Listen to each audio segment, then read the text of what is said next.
शक्तीपीठ महामार्गाविरोधात पंढरपुरात शेतकऱ्यांचा एल्गार, भर पावसात काढली भव्य पायी दिंडी। राज्याचे मुख्यमंत्री देवेंद्र फडणवीस यांचा महत्त्वाकांक्षी प्रकल्प मानला जाणाऱ्या शक्तीपीठ महामार्गाला तीव्र विरोध झालाय।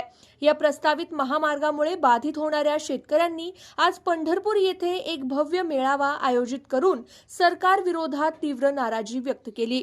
या मेळाव्यानंतर पावसाची तमा न बाळगता शेतकऱ्यांनी इसबावी ते नामदेव पायरीपर्यंत पावसात भिजत पायी दिंडी काढली। आजच्या या आंदोलनात मोठ्या संख्येने शेतकरी सहभागी झाले होते। शक्तीपीठ महामार्ग रद्द झालाच पाहिजे अशा घोषणा यावेळी देण्यात आल्या। आपल्या जमिनी वाचवण्यासाठी आणि या प्रकल्पाला विरोध दर्शवण्यासाठी शेतकरी आक्रमक पवित्र्यात असल्याचं दिसून आले।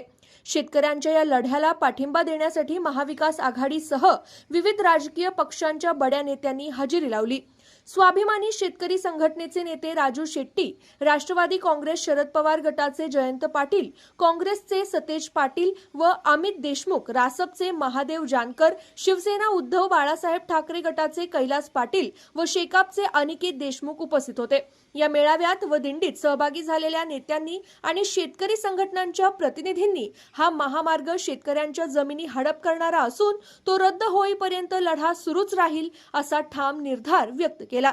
पावसाची संततधार सुरू असतानाही हजारो शेतकऱ्यांनी नामदेव पायरीपर्यंत पायी दिंडी काढून सरकारला आपली ताकद दाखवून दिली। आता या महामार्गाबाबत सरकार काय भूमिका घेतं याकडे सर्वांचं लक्ष लागलंय।